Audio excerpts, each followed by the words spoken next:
Hello. Welcome back to the podcast. For those of you who are new, my name is Rennie. This is Heal with Rennie, and I'm the host of Surviving and Thriving. Today I want to talk about what life is like when you finally start to recognize your worth. Okay, and for those of you who are new and are just finding me for the first time, one caveat, I will wipe my eye a lot because I have an eye condition that no doctor can seem to figure out. So just, I'm not crying. My eye just is leaky all the time. It's a medical condition. 2, I am someone who's been diagnosed with a plethora of different things, most notably borderline personality disorder. I have complex trauma. I've been diagnosed with depression and anxiety. I'm someone who's navigated the Western traditional mental health care system, particularly here in California. And I am also someone who has gone through a variety of different forms of therapy, but have found most healing through decolonized ancestral practices and spiritual practices, as well as peer support, somatic work, holistic health, and so forth. And so I share my experiences, my healing journey, and my experiences from that perspective, from the perspective also of a Black woman um, whose lived experiences have also very much impacted my mental and physical health. So I just want to put that out there because a lot of what I share is coming from my lived experience alone. But one thing that I have been learning lately as I've been in this season of life and transformation of learning to choose myself is, there's a lot of aspects of this that are so painful and so uncomfortable.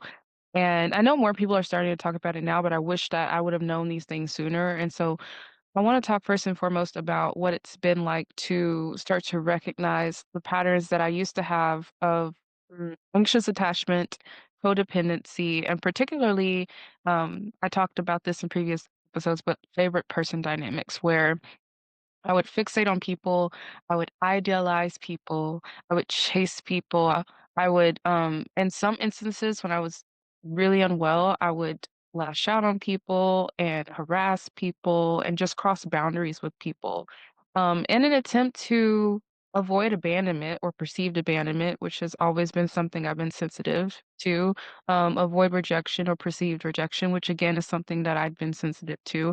But as I'd been doing a lot of this deep inner work or shadow work, as I like to call it, I really understood the root of where a lot of these patterns come from. Of course, for me, it's rooted in a lot of childhood trauma, but also like just the types of core beliefs that I shaped because of the experiences that I had in early childhood, especially as someone who in my formative years did not have either of my parents there.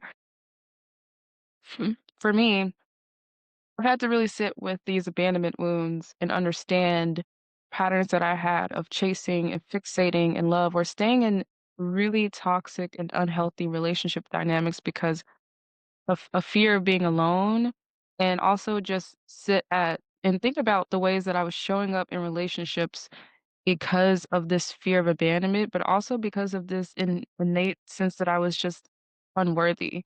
Because that is the core belief that for me is something that I've really been battling with because my experiences in early childhood and a lot of my abandonment wounds really caused me to have that core belief, right? I think that when you experience a lot of trauma, especially from a young age, and you don't really quite understand it, and there's no one there to really explain the instability that's happening to you or why you're being treated a certain way. And if you're someone, as many of us are, especially those of us who I consider more highly sensitive or intuitive, or who are on this path, you might have throughout your entire life always been the one that was ostracized. I resonate with being the black sheep, not only of my family, but in my community. In every environment that I was in, I was the one who had an opinion that was different, a way of like just existing that was different. And, it was kind of a hate it or love it situation where, a lot of people didn't understand me. And because they didn't understand me, usually when people don't understand things, they're fearful of it and they can be critical of it. I wasn't treated well as a result of that, and so because I'd experienced these patterns over and over, and then once I was old enough, I started to repeat these patterns from my early childhood and relationships. I didn't realize for a long time I had this subconscious belief that I wasn't worthy. And a lot of times we might come across like we're confident, but we could carry these beliefs, down on a deep subconscious level. And as I've been working with myself in that way to kind of sit with those beliefs and challenge them. And I feel like I am at a place now where I do know my worth. And obviously, there's still things for me to heal and work on. There's still things that I know I need to shift and change about myself. I sit with myself enough to know what those things are now without beating myself up or tearing myself down or without so much judgment that it leads to self-sabotaging behaviors because I definitely am still a perfectionist, but I'm not allowing it to destroy my life anymore. Instead, I'm using that as a catalyst for positive change and growth in my life. But as I've been sitting with that, I think one of the things that has become really difficult for me is that now I can notice with more clarity how people are treating me and how I'm showing up in relationships. And my boundaries are just so drastically different. So, as I mentioned before, for a long time, especially someone who struggled with like very unhealthy patterns of codependency and fixation and, you know, just negative attachments to people and behaviors that were just not okay, very harmful, abusive, toxic behaviors that I had in the past, rooted in these negative core beliefs. I didn't understand boundaries, not only for others, not only did I not understand or respect the boundaries of others, but also for myself. And this is something that this year has really come to a head for me as I've been doing this deep inner work and as I've been having to sit with those parts of myself specifically and understand those parts of myself and like look at it objectively without shame because usually when I would look at it from a standpoint of shame and guilt, it led me deeper down the spiral of self-sabotaging behaviors. So I had to unlearn doing that and learn to look at it from a really objective, neutral standpoint, which is really difficult to do. And I'll probably talk about that some other time. But as I was doing that, I've come to this place now where it's like I understand that a lot of the beliefs that I had were passed down to me. They weren't really mine. They were a result of, you know, situations that were outside of my control. I understand where they came from now and I can empathize with myself and I can do that inner child work and I can do the somatic work to release the trauma from my body and all of those things that I've been doing. But now the way that I'm noticing how I would respond to the people that I used to be so emotionally enmeshed with is so different. And it's a little uncomfortable because once you start to understand your worth, you can't tolerate the same things you were tolerating before. Right. And so the way that you show up as you're practicing setting boundaries, especially if this is new to you, is going to be really challenging and really uncomfortable. So, one thing that I found that I don't particularly like, but I'm learning how to navigate and find balances in is cutting people off. Because I've had such unhealthy, toxic patterns for so long, and because I've attracted specific types of people, because I have been emotionally manipulative in the past, I've also attracted emotionally manipulative people and people who carry very selfish traits. You know, I don't want to overuse words like narcissist because I know we throw those terms around, but people who carry specific traits that I think are rooted in their own fears, limiting beliefs, and projections, right? And their own traumas, whatever they got going on. I noticed those things right away, and I don't have any tolerance for it anymore. I immediately will cut it off and distance myself. And so, one thing that I've been really trying to learn in this season, where I've been just like in hermit mode for so long, and I have historically also struggled with just isolating, is learning how to give people enough time to show me who they really are and show me that even if they struggle, with certain patterns or projections rooted in their own, you know, negative experiences or trauma or fears, they're actively working on it. They're actively doing something about it because I don't expect people to be perfect. I'm not perfect. I've caused a lot of harm. I am a certified crash out, or I have been a certified crash out in the past. I lack a lot of patience and I've struggled with anger for most of my life. So I am not at all perfect and I don't expect people to be perfect. But what I do expect at this stage in my life from a place of understanding my worth is for people to actually be trying to do the work to become better versions of themselves rather than just succumbing to the versions of themselves that they had to become to survive. And I think that once you get to a point where you start to recognize your worth, you will start to fight against those limiting core beliefs that kept you stuck in this mentality where you felt powerless to these behaviors and these relationships and these ways of being. And this is not at all to victim blame or to discount the impact of all of the severe trauma and heartache and pain and struggle that we go through, especially if you're someone who is healing from complex trauma or you have these severe illnesses. This is not at all to say that, but I do think that a lot of the rhetoric, especially in like communities like the BBD community, can make people feel so powerless over a lot of these conditions when really a lot of like the traditional Western models of healing just dehumanizes you, and so you don't even understand that what you were really seeking is to just feel heard and loved and safe and seen, and you never learn how to give that to yourself. And as you're learning how to give that to yourself because you're challenging these negative core beliefs that were rooted in these trauma and experiences and stories that were projected onto you that were really never meant they were never yours to begin with, right? Once you really start to sit with that and learn that and you start to challenge that, then you start to see that you actually have a lot more autonomy and a lot more power than you thought you did over your life. You get to decide who you are, and you don't have to let these things dictate your life.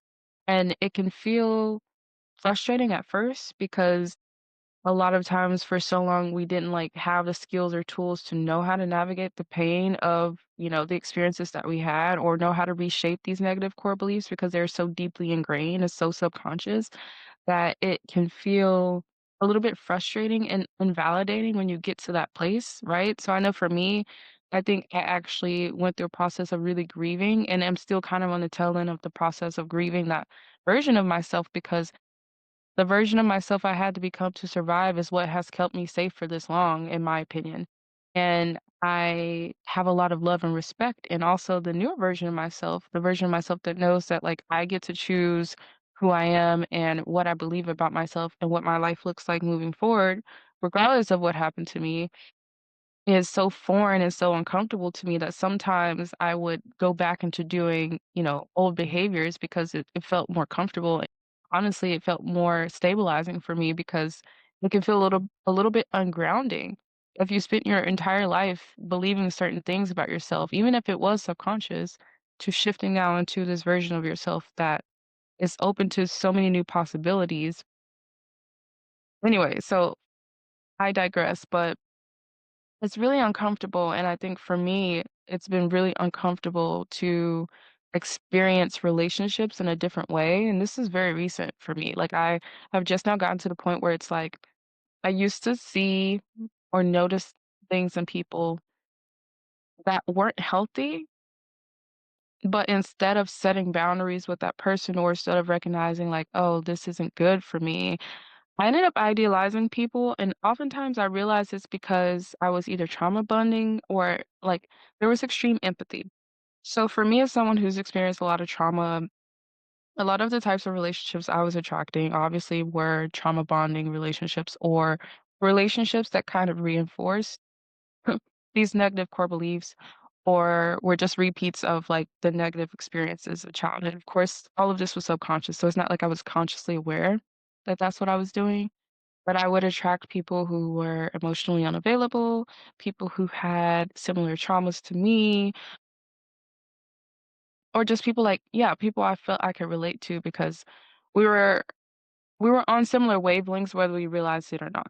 A lot of times people are mirrors of us and we don't even realize it because we're not even sitting with ourselves long enough to realize what is in us that's attracting this.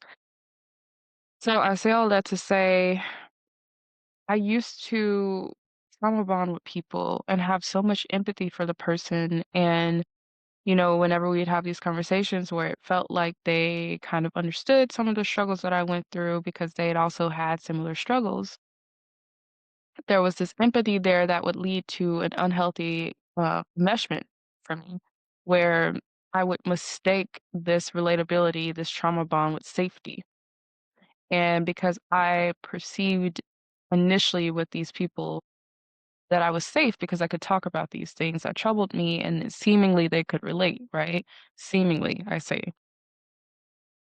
this would lead to enmeshment and then eventually limerence, where I would kind of fixate and just feel like I was in love with this person, even though I barely knew them. And then I would idealize them and put them on a pedestal, especially because a lot of the people that I was attracting before were emotionally unavailable. And so the way that they had learned to survive the things that they'd gone through, a lot of the traumas they'd gone through, was just to shut down. Whereas me on the other side of things, I was just extremely emotionally reactive and I didn't really understand how to regulate my emotions. And so from my perspective, I actually would initially admire these people because I hadn't yet been on the receiving end of what it felt like to be discarded by them because they were avoidant.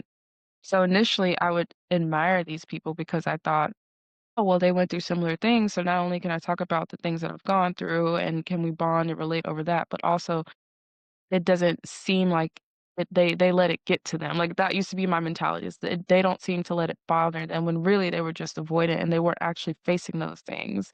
And so neither of us were facing those things, but we just had two totally opposite ways of handling it. Me being like emotionally reactive to everything and them being emotionally shut down, which a lot of people are in that dynamic and it never works because neither neither person is really facing themselves, right? And so it's just constant triggering that starts to happen at some point with each other because no one's facing their shadows. And so that would happen. And as I've been doing this inner work, I've got to this point where I really see my worth and my value and understand who I am apart from the things that I've experienced. Whereas for so long in my life, I was identifying with my pain to the point to where that's all I thought that I was, and then anytime something wasn't working out in my relationships or in my life, I would blame it on the things that I went through and the version of myself that I had to become to survive those things. And I would feel powerless to that version of myself. And now that I've shed the illusion, because that's an illusion, and those limiting beliefs, and I start to actually see who I am at my core and what I'm worthy of, and also what I'm capable of. It's allowed me to see people more clearly, and because I see people more clearly, there are just things I just don't even have the patience for, and learning to give people grace because I understand that we're all at different phases of our journey has become incredibly difficult for me. And I wanted to talk about this because I feel like I I don't know enough people in my day-to-day life that has spent so many years intentionally pouring into themselves and doing deep inner work that they've come to this place yet to have these conversations. Rather, I still run into people that I can tell are avoiding themselves, and because of that, they're projecting, and I'm not in a stage anymore where I'm people pleasing or where I'm chasing or where I'm fixating. I'm happy to say I'm at a stage in my life where I am my favorite person now. I don't need to chase anybody else. I've had situations, especially in the recent past, where it's become so clear to me that there are so many people who are still running from themselves and are not ready to be seen, and you can't force that. People have to come to that themselves, right? And I feel like I'm the type of person that's a catalyst for that now because I've done that work and because I show up in my truth now, which can be triggering to people who have yet to get to that place, right? And so relationship dynamics become more difficult in the beginning. I think that there's this misconception that once you quote unquote heal, I'm someone who believes that's a lifelong journey. But once you heal to enough point to where you start to see your worth and value and you start to move accordingly, right? Because I started to see those things, I started to shape my beliefs, I started to see my potential, I started to see my worth, but I wasn't embodying that in my actions. I was still going for the same types of people. I was still subscribing to the same types of patterns and beliefs because that's what I was used to, and it was really hard to break those habits. It's hard to change habits in general. Um, but once I started to actually embody that, and I'm still in the process of learning to embody that, I definitely slip up. I definitely still crash out. I definitely still slip into those unhealthy patterns. But as I've been learning to embody that, it's just become so clear to me how many people are not at that stage yet, and I'm not talking about this from, like, a hierarchical, elitist point of view. If you're someone who has done the work, then you know exactly what I mean when it's so obvious that the people have not, that certain people have not. I think a lot of people are experiencing this right now when it comes to family, especially. I think I talk to so many people, millennials like myself or Gen Z people, where, they talk about their parents or their elders and how a lot of them are just very stubborn or set in their ways and they just refuse to do the inner work because they're so comfortable with, or they're just so familiar with what they're familiar with, even if it's unhealthy.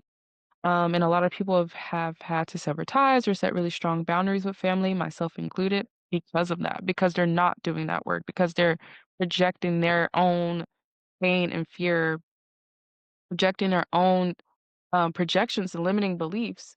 And it can be triggering to them actually to see you not do that, to see you actually remember your power. And it makes it more difficult to have close interpersonal relationships because it's not easy to find the people who are dedicated to doing that work. Like I said, it doesn't, you don't have to be perfect. This is, again, I'm anything but perfect. I definitely know that there are things I still really need to work on, and there's a lot of harm that I have caused that I hold myself accountable for.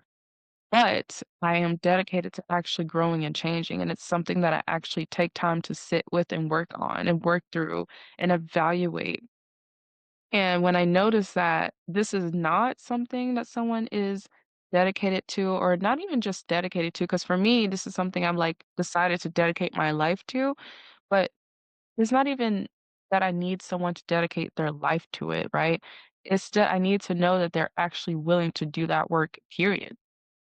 If you are trying to have close relationships with people and you're the type of person that is dedicated to your own self-growth and evolution, and the people around you are not, there will always be something that's out of alignment and it will always result in some type of conflict or friction. And it can actually really hinder your growth because a lot of times, because these people are where they are in the place that they are, sometimes we end up kind of feeling that we have to resort to older versions of ourselves that we've already outgrown in order to relate to or still be in connection with these people. And it can be difficult, especially if you love the person. If it's, a spouse, a partner, a relative, a lifelong friend, outgrowing people is very painful. And I think that, talking about this right now is difficult because we get so excited in our healing journey to think about the versions of ourselves that can actually experience joy and care for ourselves and see our worth. I know there was points in my journey where I just couldn't even imagine what it would be like to genuinely love myself or care about myself. I spent so much of my life in this state of like self-loathing and disassociated and disconnected from myself and subscribing to, again, narratives and beliefs that were never mine to begin with. And I got used to that. It was something I wasn't even consciously aware of until I really started to take this journey seriously. And once I did, get midway through or like get to a certain stage in my recovery where I was like, I wonder like what life will be like or what I will be like when I get to a place where I start to really feel comfortable with myself. Because I remember in the beginning, I would I would be listening to subliminals or like reading affirmations, or I'd have these specific like journaling exercises and prompts.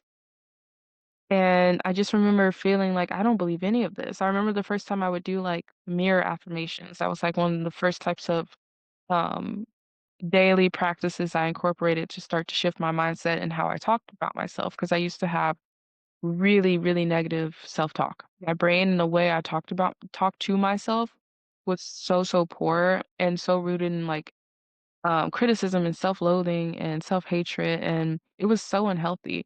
And so when I first started to do work to change this, I remember I would put sticky note post-its or whatever on my mirror with affirmations, and I remember reading it and just feeling annoyed, like I don't believe any of this shit, and it felt cheesy, it felt like corny and uncomfortable. I kind of hated it, but I was forcing myself to do it, and because it was on my mirror, I was seeing it anyway, like every day anyway, and it became like subconsciously programmed into my mind.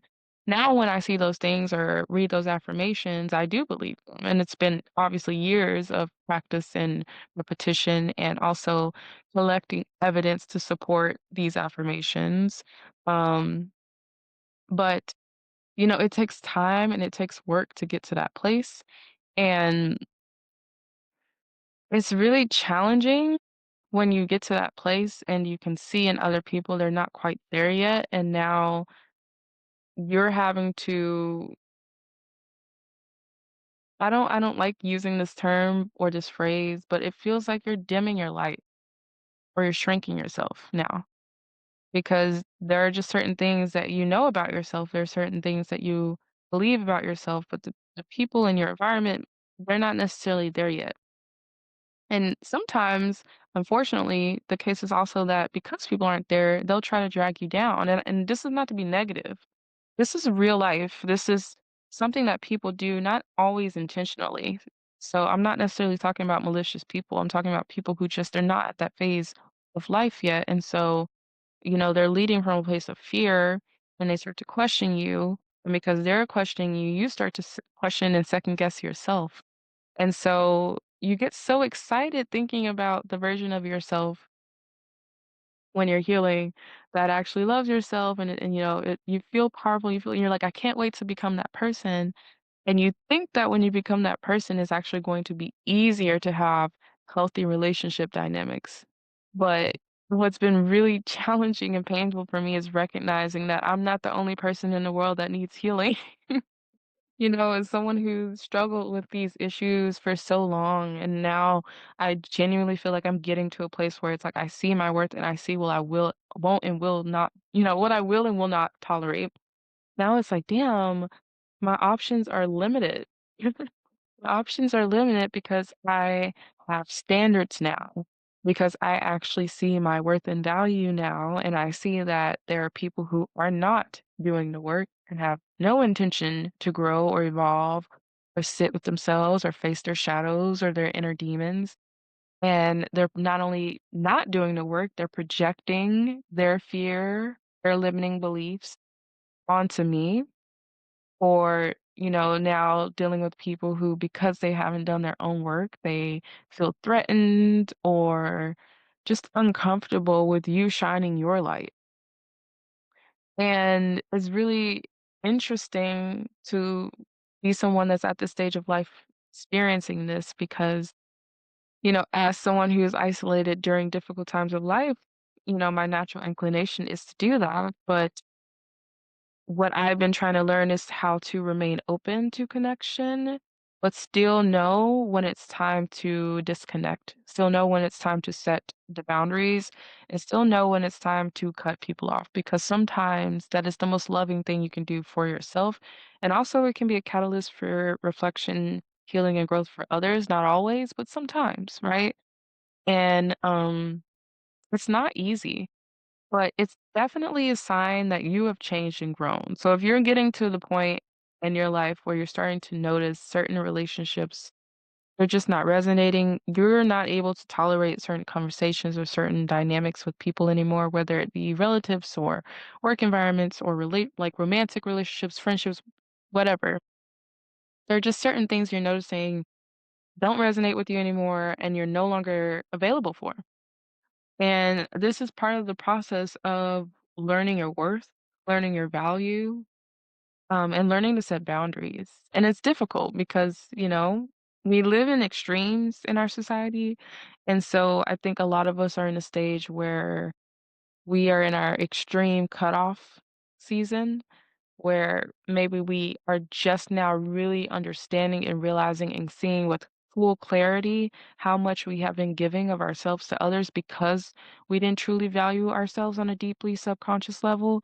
So now that we can see how much we've been overextending and chasing and overgiving, or abandoning ourselves even for other people who, frankly, didn't truly deserve it because they weren't even capable of showing up for themselves, let alone showing up for you. Once you get to that point, it's really easy to then come across people where you see those red flags, where you see they're not doing the work and just be like, I'm not. I'm not gonna deal with it, and just immediately cut them off, right? And I've been learning again to have more balance.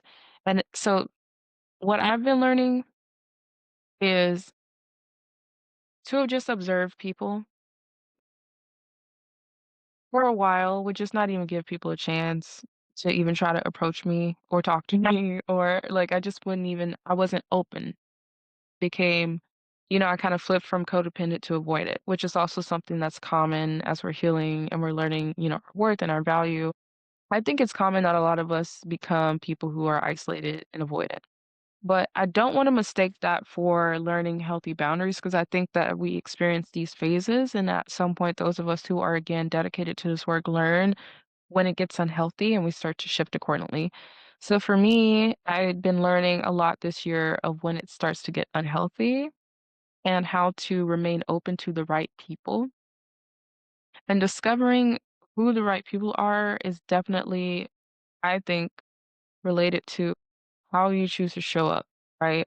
For a while, because I didn't want to attract certain people, because I was healing from all of those past relationships and situations, I realized that although I was starting to see my worth and value, I was still showing up in the world with the mask on, not really fully open or vulnerable or, you know, again, you don't have to be vulnerable to the point to where you put yourself in harm's way or you become a target, but I was completely closed off. Like, I'm someone who, for example, would like dress really alternatively or like specifically show up in ways to where I would ideally attract the least amount of people.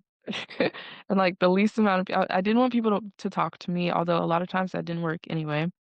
But I would specifically curate how I would show up in the world because I didn't want to be communicated with, to be honest. Like I it was a defense mechanism. And again, this was rooted in fear, and I'm at the stage of my life where I'm learning now how to move from a place of like, intuition and love rather than fear.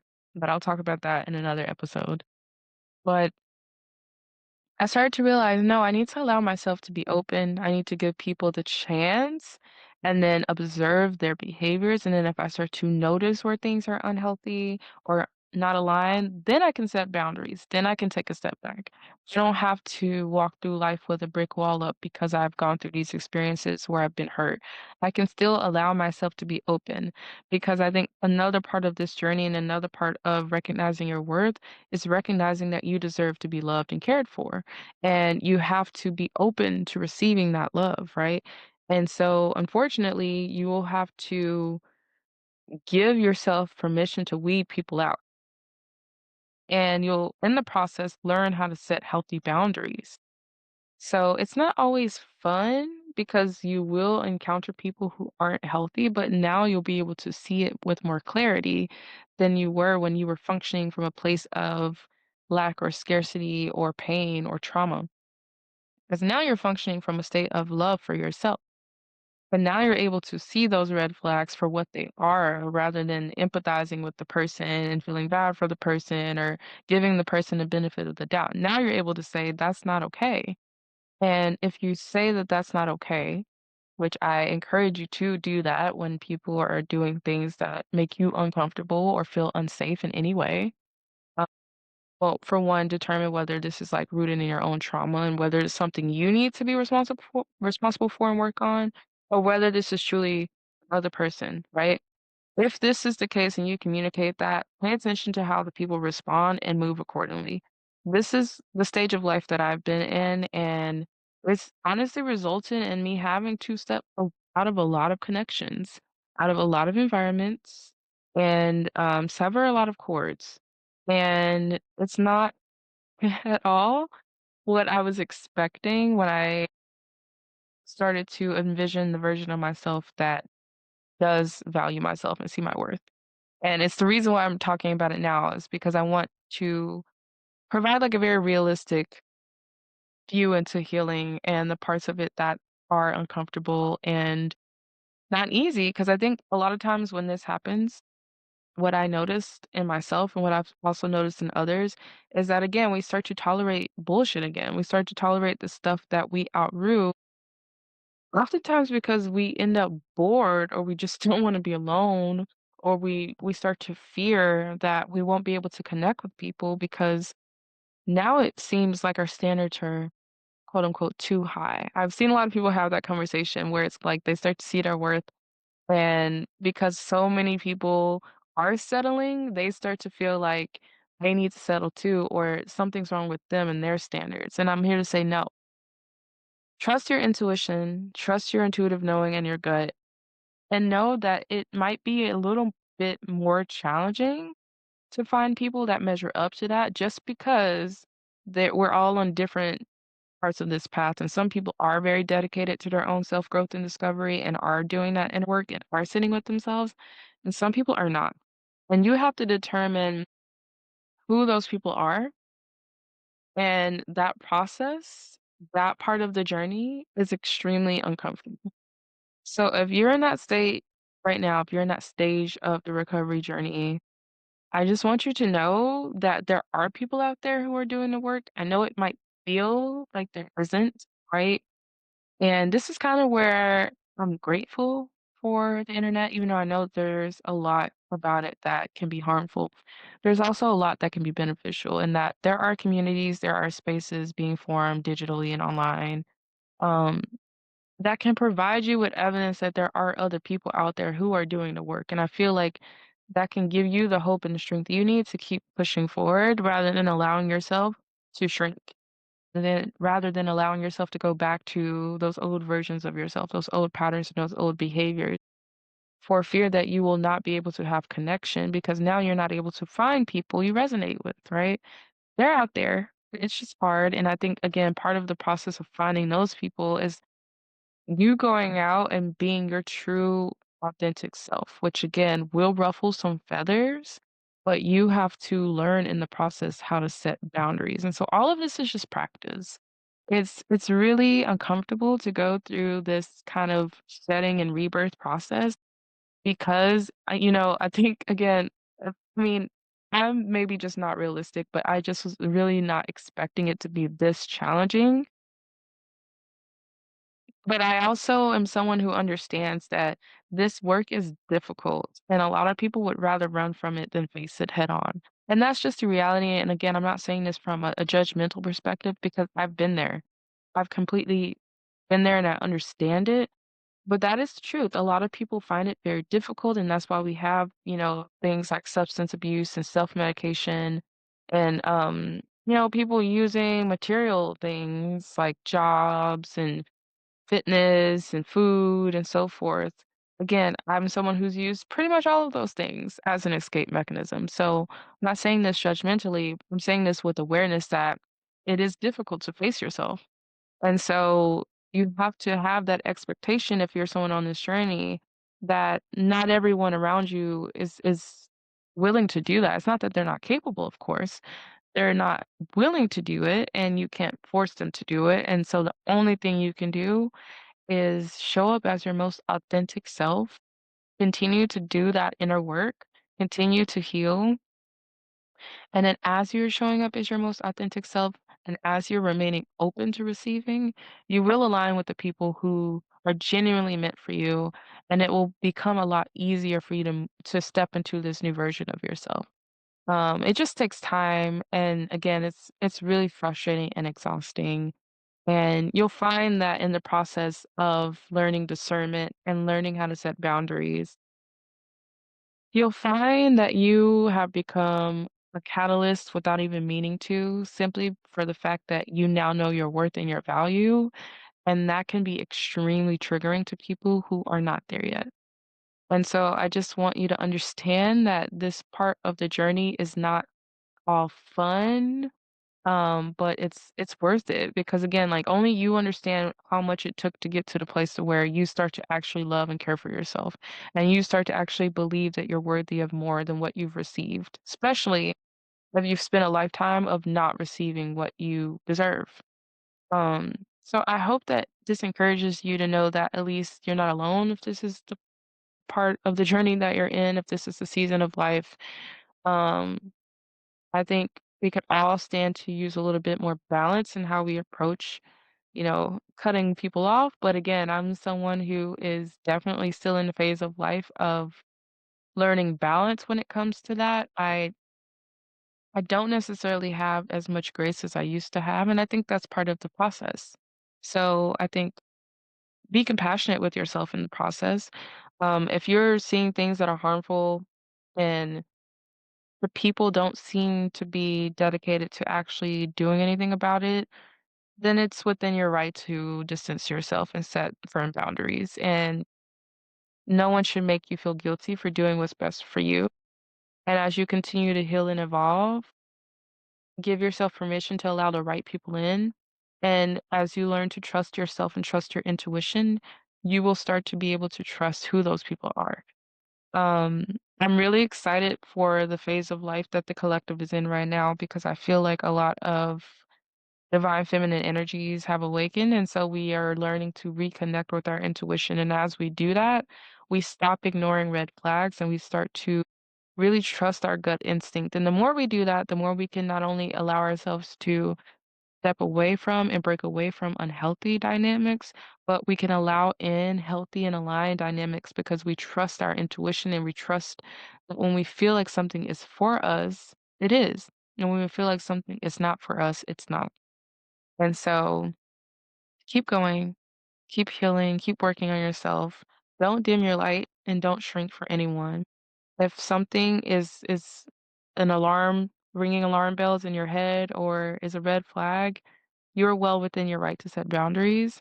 And you'll get to a point where you learn balance, where you learn to how to, open yourself back up. If you're still very guarded, that's completely understandable.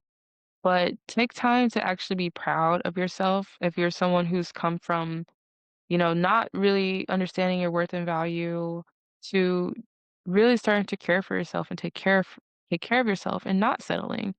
That's a huge accomplishment. Some people go through their entire lives and never get to that place. So you should be proud of yourself. Um, and I think I'll leave it there. I do want to say that I obviously, if you've noticed from my channels, I've been going through a rebrand. I just got my spiritual coaching certificate. Yay. So I will be working on some offerings that'll be coming out soon.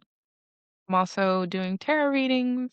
So I'll have links to that in the show notes if you want to look into some of my offerings or book a reading with me, a personal reading. And I'm also just sharing more like spiritual insights and things that I've learned throughout this journey that have helped me. Because I know a lot of people struggle with severe complex trauma, BPD, severe mental illness, and me personally, I did not find a lot of help in the traditional Western system, and this is not to discredit it because I know a lot of people do. But if you are someone who is more spirit-led, more heart-led, and you're not just trying to survive, you're not just trying to pop pills and get through the workday, you actually want to live a fulfilling life, then I do encourage you to check out my content. I will be sharing a lot more readings, a lot more channeled messages, and just a lot more spirit-led messages and content that I feel like can really help people reconnect with their inner truth and their inner power, which has been really helpful for me. And so if this resonates, then I encourage you to check out my TikTok, which I'll be a lot more active on, and also my Substack, which I'll also be sharing a lot more like resources and guides and things on as well. So if you listen up until now, you are a real one, and I appreciate you and I love you. And I hope that you take care of this holiday season. And until next time, bye.